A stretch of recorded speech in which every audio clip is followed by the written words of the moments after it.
All right, it's David Ariev here again for iDesign.com and Brograph.com, here for another really, really hacked interview. I'm here with my longtime internet buddy, Tony Copolillo. So Tony worked his way up over the course of probably 10 or 15 years doing movie posters. 20 years, okay, sorry. Doing movie posters and getting to the top of his game, being like the senior movie poster designer. He worked on a ton of David Fincher work, like if you've seen the Girl with the Dragon Tattoo poster, if you've seen, what else? Gone Girl, House of Cards, Game of Thrones, Hall of Heads, all the dead faces with the eyes closed. That was my finishing work. Not to be confused, I don't do the design work. I'm actually the photo finisher at the end. Finisher. He's a finisher. These were larger, studios where you're a little bit more of a specialist. So he got to the top of his game there, and one day why did you decide that you needed to get out? I originally got involved in the movie poster business because I was always a fan of visual effects and special effects, Star Wars. Of course, everyone my age was the Raiders of the Lost Ark, Blade Runner, Star Wars. I want to do that, and then the opportunity came up to actually start doing movie posters, and I was like, close enough. Let's do this for 20 years or so. Yeah. Just 20 years, just kind of fell into it for 20 years. And yeah, exactly. So getting to the top of the game of where I was with compositing, lighting, and doing all of the tricks you learn in Photoshop. Lots of hair mats. A lot of hair. Yeah, I wish there was green screen for that stuff. Yeah. You take that information that you learn and you say, okay, let me apply it at one frame on a big poster that everyone gets up and stares at this close. Now let me do it at 24 frames a second. Yeah. And I can put it up on a big screen. Nobody's like looking at every single frame.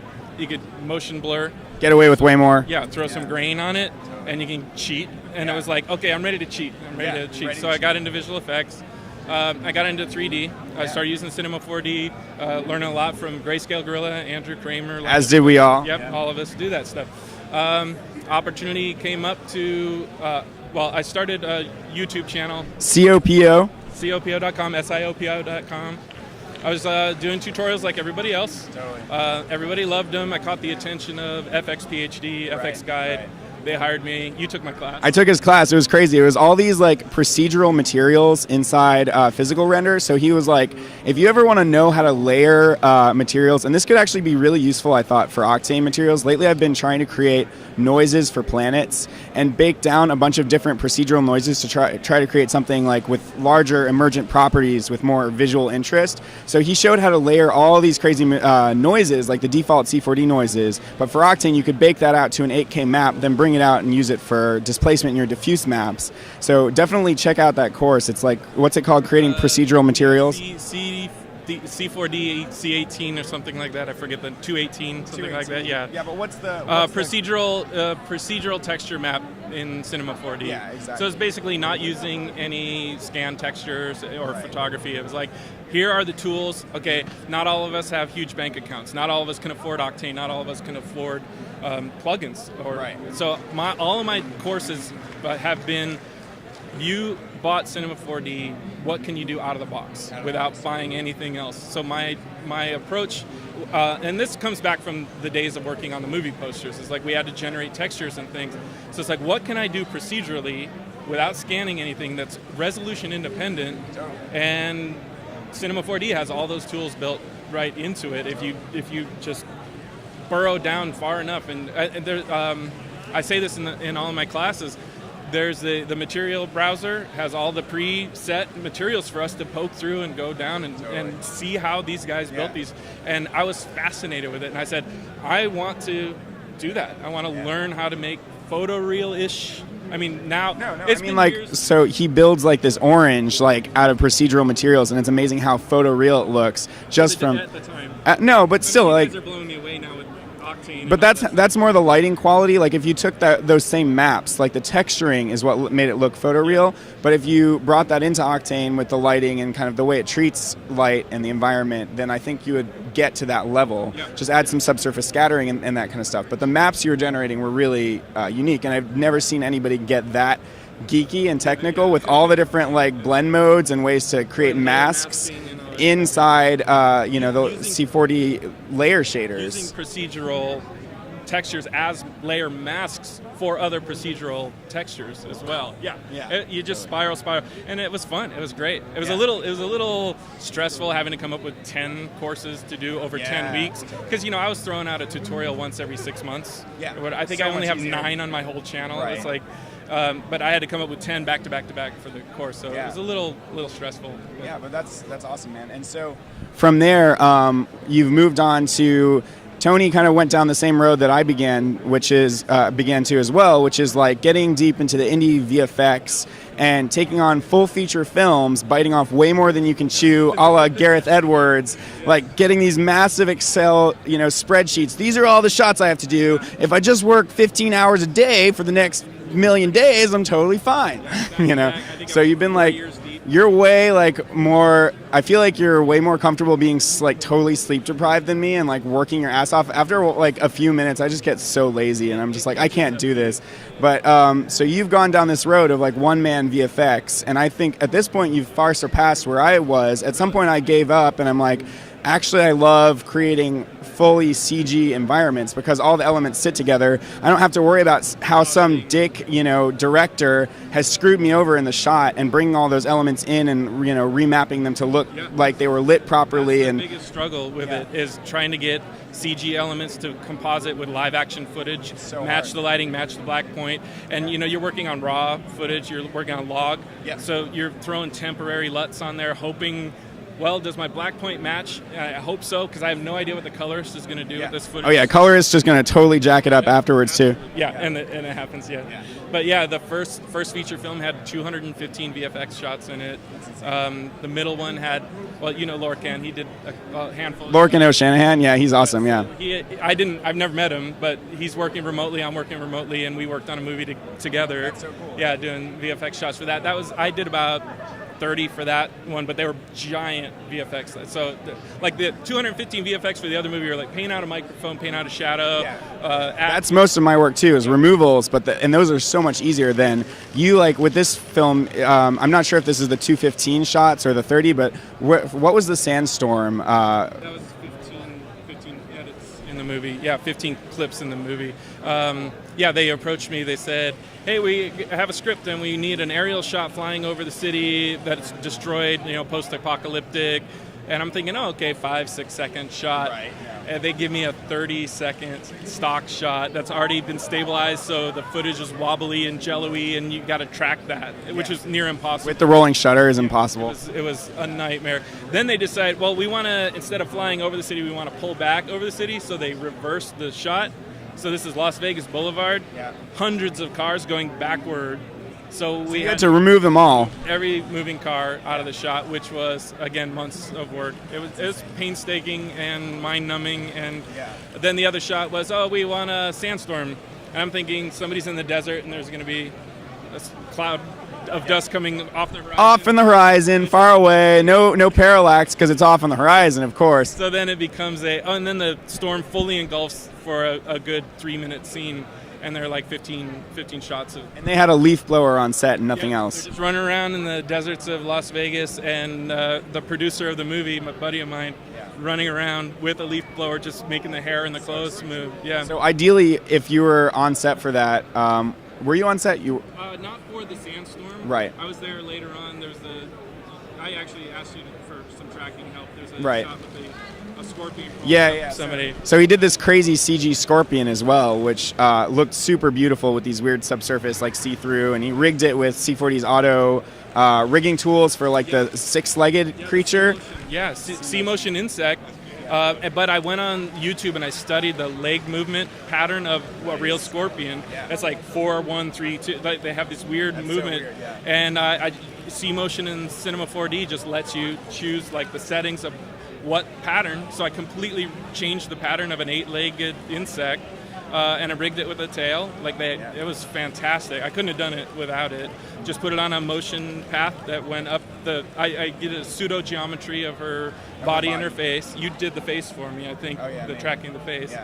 And I just put a spline and projected, and C-motion did all the work.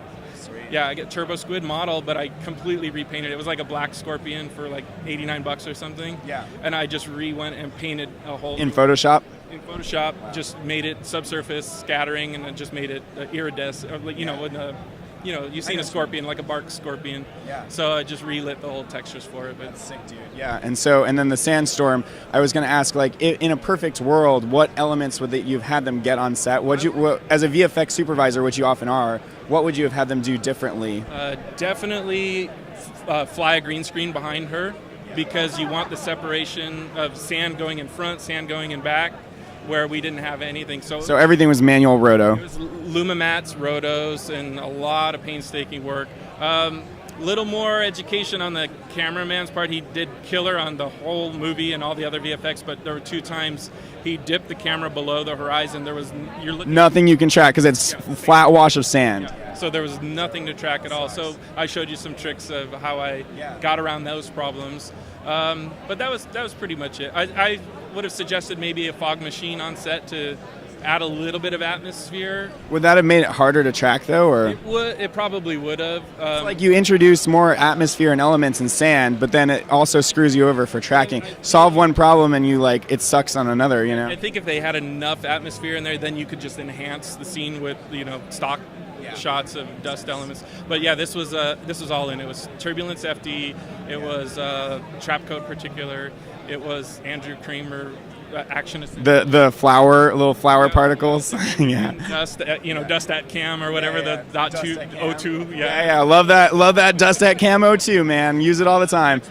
I was doing X particles, so I'd do camera projection onto low poly geometry. So I'd match a sand dune, and then I'd throw an X particles emitter on it, and then I'd throw wind at it. Oh, that's where the sand is coming up off the dune. That's so cool. Yeah. You'd get that real sand scatter going across the dune because it was a sunny day with no wind at all, and we got this giant storm blowing. You got to get sand kicking up. So it's amazing to me because you totally sold. There's a scare in there that would have been so stupid without the sandstorm. Yeah, the raw footage probably just looks so stupid because it's dust blowing everywhere. It's so chaotic, and then this zombie comes out of nowhere, out of the muck, and it's like.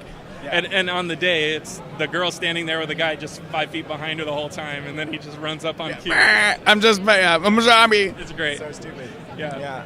The director of the film wants me to do a breakdown of that, so hopefully I'll get that online soon. Totally. So you're happy to be done with that project, I'm guessing. Yeah. And then I went on to another feature after that, which was about 80 more shots, but it was a supernatural film, so they weren't just, again... was this the lightning and stuff? Or Yeah, so it wasn't green screen. You did the advanced lightning Andrew Kramer tutorial before he came out with it.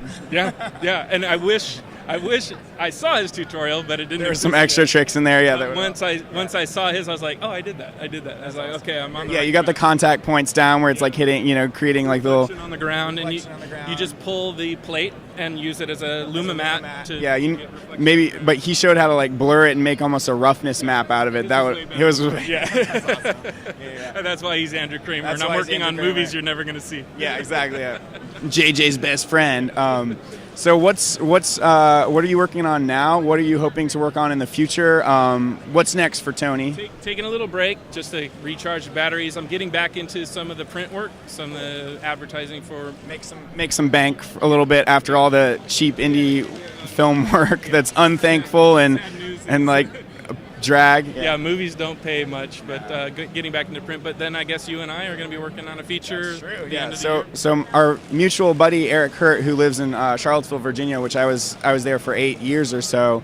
I've worked with him on several feature films. He's just gone all out and made this totally magical, crazy, for zero budget fantasy world, and it's going to have a ton of VFX, a ton of CG.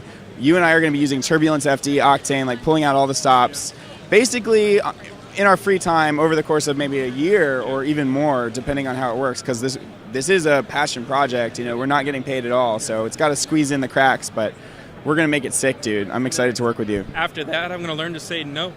After this one, I'm going to learn to say no. And no, unless there's a budget, no. But this one's cool. Yeah, totally. I mean, if we're going to work on something that's passion project, Eric, has our back. He knows that, how much we're doing for him. He's very thankful. He's not going to slave drive us, and he's, if possible, if the film does well, which it might, because it's crazy, it's very ambitious.